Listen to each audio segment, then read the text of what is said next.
You're no longer needed. Get out of the house. I ended up hospitalized due to threatened premature labor and overwork. My husband Nate and mother-in-law had always been merciless in pushing household chores onto me, even while I was pregnant. And when I went on maternity leave, my sister-in-law joined them in making my life even more burdensome, saying I wasn't working anymore, so I should do more. Unable to refuse, I continued doing what I could: grocery shopping, cooking, laundry, and cleaning, despite my heavy belly. However, pushing myself too hard finally resulted in emergency hospitalization.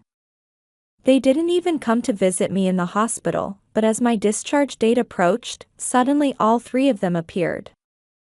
I thought it would be my husband, mother-in-law, and sister-in-law, but the third person wasn't my sister-in-law, it was an unfamiliar woman. Her belly was swollen, she was clearly pregnant. "You look fine. Wasn't the hospitalization a bit dramatic?" "Who is this person?" "My new wife," Nate said with a triumphant look on his face. Then he pulled divorce papers from his bag and thrust them at me. "Fill these out," he said roughly, slamming the papers on the table and forcing a pen into my hand. "I don't need you anymore. Don't come back after you're discharged. Get out of the house." Behind Nate, his mother and the woman were snickering. My fists trembled with rage at his outrageous behavior. Just then, my father, who had been helping with my discharge procedures, returned. "It's been a while," my father smiled in greeting. Both my mother-in-law and Nate returned his greeting with unpleasant smirks. "Thank you for taking care of my daughter. Seems like you heard our conversation. Really, your parenting must have been lacking. We have no place for Sharon anymore, so please take care of her at your home." My mother-in-law and husband laughed mockingly. However, my father's next words stopped their laughter dead. "No, no. The ones leaving that house won't be Sharon. It'll be you all. My name is Sharon. I'm a 30-year-old nurse. I've been married to Nate for 3 years. I met Nate at a party that I reluctantly attended at a friend's invitation. Being shy, I wasn't particularly interested in talking to strange men. While watching my friend actively engaging with male participants, I was focused on enjoying the hors d'oeuvres to get my money's worth from the participation fee, not really talking to anyone.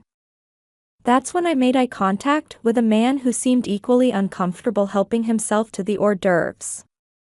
That was Nate. When our eyes met, he looked down awkwardly, but then, as if making up his mind, raised his head and looked straight into my eyes. "Are you here because of a friend too?" "Yes, I am." "Me too. I'm not really comfortable at places like this. How about we keep each other company, since we're both here against our will?" Nate's shy smile made him easy to talk to, and I ended up spending most of the 2-hour party chatting and eating with him. The time we spent talking in the corner of the venue with hors d'oeuvres in hand turned out to be really enjoyable. Although I hadn't been keen on coming at first, as I talked with Nate, I started thinking that maybe it was worth coming after all, since I got to meet him. At the end of the party, participants wrote down the names of people they liked and gave them to the organizer. If both parties wrote each other's names, they could exchange contact information as a successful match. Since I hadn't talked to any other men and had a good impression of Nate's gentle way of speaking, I wrote down his name without hesitation. Apparently, Nate had the same idea. We left the party venue as a matched couple. After exchanging contact information, things progressed quickly to dating and marriage. After getting married, we lived together in an apartment in New York, but when Nate's father passed away last year, we moved in with his family. In that spacious house where Nate once lived with his family, we lived with his mother Eleanor and his sister Wendy, 4 people in total. After living together, I noticed that Nate, who was 11 years older than his college student sister Wendy, was somewhat of a sister complex, frequently buying her clothes and bags. I suppose with such an age gap, she must be precious to him beyond measure. His sister was also very attached to her brother Nate, and they would often go shopping together on holidays. They seemed to have the closest sibling relationship I'd ever seen. Although I was worried at first about how things would work out, both my mother-in-law and sister-in-law treated me like real family, so I felt completely at ease living there. One day, I noticed I hadn't had my period for over a month, so I visited an OB/GYN. The tests revealed I was pregnant. When I got home and told the family, not just my husband but my mother-in-law and sister-in-law were as excited as if it were their own news. "Oh, how wonderful!" My mother-in-law said this while crying and holding my hands. Seeing her like that made me emotional too, and I hugged her while we both cried. When my sister-in-law found out about my pregnancy, she had already been helping with dinner preparation, but that day she insisted on doing it all herself. "Wendy, I'll help." No, just sit down, you're pregnant." "I'll make my brother help too. I want Sharon to have a healthy baby." Both my mother-in-law and sister-in-law were very concerned about my health and took great care of me. I realized again that I had become part of such a wonderful family, and it warmed my heart. However, this warm family would soon fall apart. About 6 months after learning of my pregnancy, during a checkup ultrasound, we finally learned the baby's gender. It was a girl. I clutched the ultrasound photo, practically skipping home in excitement. I waited for my husband to come home, wanting to announce the gender when everyone was present. Actually, we found out the baby's gender at today's checkup. It's been about 6 months, hasn't it? Tell us. Come on, don't keep us in suspense. Everyone was looking at me with excited eyes. Imagining them crying with joy when they heard the gender, I couldn't help but smile. I placed the ultrasound photo in the middle of the table and, looking at it, said, "We're having a little girl." The room fell silent. Maybe they're too moved to speak? That's what I thought, but when I looked up and saw their expressions, I realized that wasn't it. They all had disappointed looks on their faces as they stared at the ultrasound photo. Their reaction was so different from what I had expected that I couldn't hide my confusion. For a while, no one said anything, just staring at the ultrasound photo, but my husband finally broke the silence. "This is terrible, it's not a boy." "What? What do you mean terrible?" "Well, obviously, it needs to be a boy first." "That's right, how troublesome. To think it would be a girl." My mother-in-law agreed with my husband. "I can't believe it. I've been giving up my own time to help with housework." I couldn't understand what the three of them were saying. I never imagined the people I thought would be happy would show such obvious disappointment. Just because the baby was a girl. What does it matter if it's a boy or a girl? Of course it matters. "I'm so disappointed in you," my mother-in-law said, sighing dramatically. "Wendy helped with housework because we thought you'd have a boy." Poor Wendy. To think you'd turn out to be such a failure. I feel deceived. Yes, I'm really disappointed in you. From that day on, I lost my place in this family. Really, Sharon is so useless, isn't she? Mom, this is what you call a failure, right? That's right. Wendy, you must never become like her. My mother-in-law and sister-in-law started badmouthing me to my face at every opportunity. Nothing about me had changed. I was living just as before, going to work, coming home to do housework. Yet my mother-in-law and sister-in-law had completely changed and started verbally abusing me. Even the dinner they used to eat with pleasure now drew criticism. What is this? It has no flavor at all. I've been putting up with it, but Sharon, you really are a terrible cook. I'm sorry. I could only bite my lip and apologize. Nate, watching me being scorned every day, did nothing to help. In fact, he joined in. Nate would invite colleagues and friends to our house and constantly complain about me. Really, my wife is so incompetent. Try this food, it's awful, right? Stop it. You shouldn't serve such terrible food to guests. Nate, I wonder why you married such a wife. They all started talking about what an incompetent wife I was. The guests all looked uncomfortable, but the three of them were too busy badmouthing me to notice. From the day they learned the baby was a girl, I was scorned and had my character denied daily. I was struggling mentally, but the baby kept growing. When I went on maternity leave, my mother-in-law and sister-in-law stopped doing any housework at all. Since you're not working, you need to properly take care of the house. I would wake up earlier than anyone else, make lunches for Nate and his sister, and prepare breakfast for everyone. During the day, I would thoroughly clean every room in the large house while my mother-in-law lazed around watching TV, or make snacks for the neighborhood ladies she invited over. In the afternoon, I would finish shopping alone before Nate and his sister came home, and prepare dinner. I would finish eating before everyone else, prepare the bath, and then until bedtime, do the dishes, fold everyone's laundry, the same routine every day. Even Nate, who supposedly married me because he loved me, never helped and treated me like nothing more than a housekeeper. I was tired of these days. Honestly, I considered divorce. But being pregnant made it hard to take that step.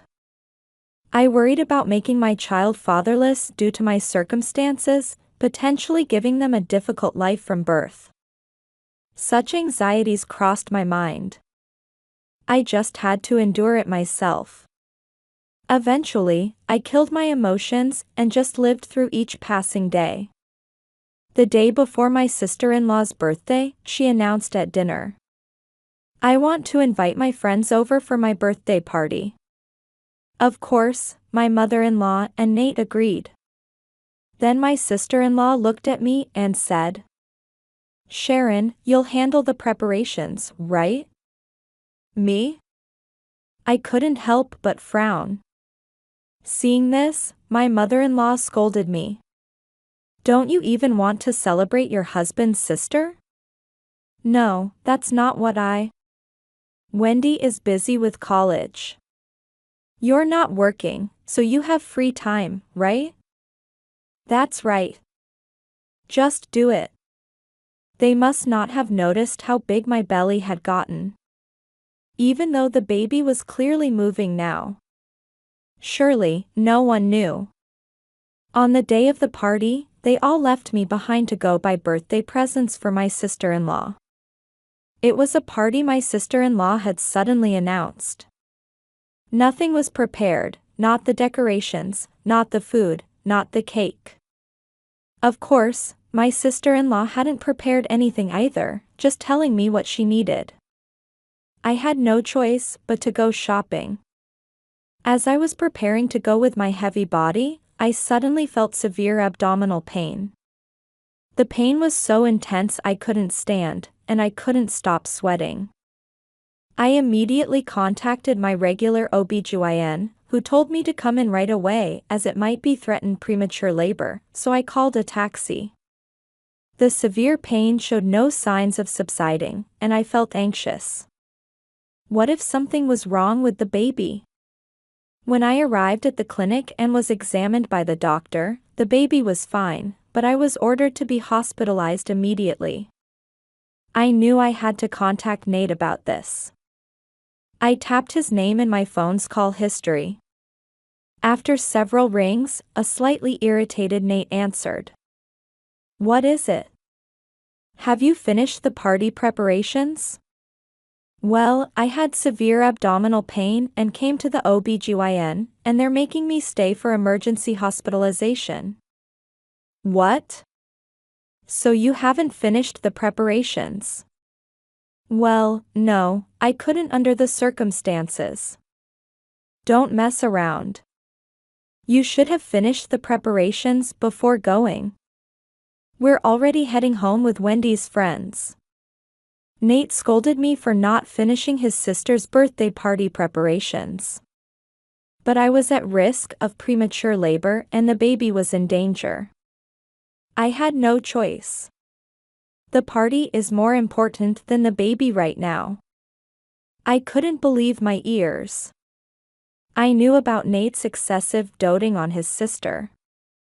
But now, this person had weighed his sister's birthday party against our baby's life.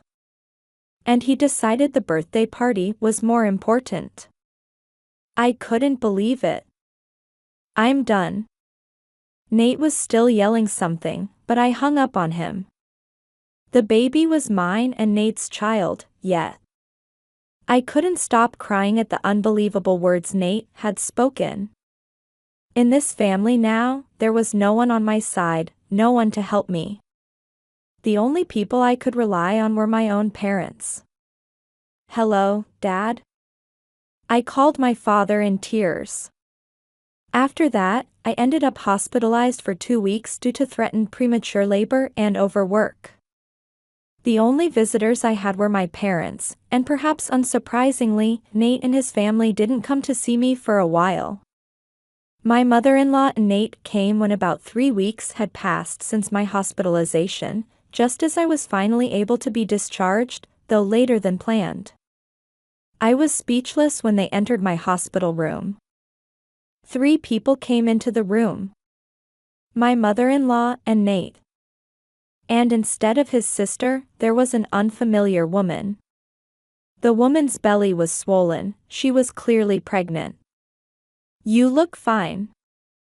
Wasn't the hospitalization a bit dramatic? Who is this person? My new wife, Nate said with a triumphant look on his face. Then, he pulled divorce papers from his bag and thrust them at me. Fill these out, he said roughly, slamming the papers on the table and forcing a pen into my hand. I don't need you anymore. Don't come back after you're discharged. Get out of the house. Behind Nate, his mother and the woman were snickering. My fists trembled with rage at his outrageous behavior. Just then, my father, who had been helping with my discharge procedures, returned. It's been a while, Eleanor, Nate. My father smiled in greeting, and both my mother-in-law and Nate returned unpleasant smirks. Thank you for taking care of my daughter. Seems you heard our conversation. Really, your education must have been lacking. We have no place for Sharon anymore, so please take care of her at your home. My mother-in-law and Nate laughed mockingly. However, my father's next words stopped their laughter dead. No, no. The ones leaving that house won't be Sharon. It'll be you all. What does he mean? What is my father saying? I wasn't the only one wondering this, as Nate mockingly said to my father. What nonsense are you talking about? As expected of Sharon's father. Despite Nate's rude tone, my father continued speaking in an extremely calm voice. Did you know your late father had substantial debts? At my father's words, my mother-in-law visibly reacted. Nate seemed to know nothing about this and asked his mother. Is that true, Mom? Yes, there were debts. But they should have been paid off. That's why I never told Nate or Wendy. Nate looked relieved hearing his mother's words and gave my father and me a knowing look. But my father continued. To repay those substantial debts, Your late father borrowed money from me using your house as collateral. What? According to my father, because my father-in-law had passed away, their house now belonged to my father instead of the debt. Neither Nate nor his mother had known this, and they were visibly shaken. Since Sharon was living in that house, I had no intention of forcibly collecting it. However, if you're divorcing, that's a different story. My father maintained his smile, but I could feel his anger even from behind. So the ones leaving that house won't be Sharon. It will be you all, who will become strangers to Sharon. They were stunned for a while, but once they finally grasped my father's words, they began to panic. My father calmly told them to leave immediately as they panicked. Then Nate looked at me and snatched back the divorce papers. I'm sorry I couldn't be there when you were going through difficult times. I'll support you from now on. It was an obvious, desperate lie. Had this person always been so pathetic? I was speechless at his complete turnaround, but my father tapped Nate's shoulder. Nate, you know what these are? My father held up several photos in front of Nate's face. Sorry, but I've had evidence of your affair for a while now. Of course, I'll be demanding compensation, so be prepared for that. My father said this with a smile, then took my belongings and led me out of the hospital room. I could hear my mother-in-law and Nate making a commotion, but neither my father nor I looked back. 2 years have passed since then. The baby was born safely, and I now live with my parents who help me. First-time parenting, I didn't have a husband to rely on, but I had even stronger allies in my parents. With my reliable mother, my father who was smitten with his first grandchild, and my precious child, we lived peacefully as a family of 4. Then one day, Nate and his family showed up at my place. I had no intention of letting them into the house, but they were causing a scene, shouting without regard for the neighbors, so I reluctantly let them into the entryway. Why are you here? What happened to that new wife? Well, that woman's baby wasn't mine. According to Nate's story, his mistress had given birth to a boy, but DNA testing revealed there was no parent-child relationship between the child and Nate. When they discovered they had been deceived, they kicked out the mistress. That's when I heard you had a boy. Nate had 2 mutual friends at his company, and he had apparently rushed over to confirm after accidentally overhearing them talking. Yes. As Nate said, the ultrasound had been misinterpreted. The baby I gave birth to was actually a boy. You were deceiving us. I thought it was a girl too, until he was born. That child is mine too. That's right, it's Nate's child. Hand him over. They were about to barge into our house, demanding to know where the child was. Sharon, what's all this commotion? Concerned about the noise, a man appeared from inside. The one who came to check on the situation at the entrance was my fiancé. When Nate and his mother saw my fiancé, they were dumbfounded by this sudden development, but once they grasped the situation, they became furious. Sharon. You were having an affair. What kind of woman are you? Unbelievable. Had these people forgotten what they themselves had done? I was astounded by how enraged they were, acting nothing like the husband who had cheated and his mother. As I was wondering how to get rid of these troublemakers, my fiancé started laughing. I met her after the child was born. My fiancé looked straight at Nate and his family as he spoke. Besides, I heard you were the one who had an affair. What right do you have to speak? Should I call the police? Nate and his mother couldn't respond to my fiancé's sharp words and left, muttering complaints under their breath. You're quite assertive. I thought you were more of a pacifist.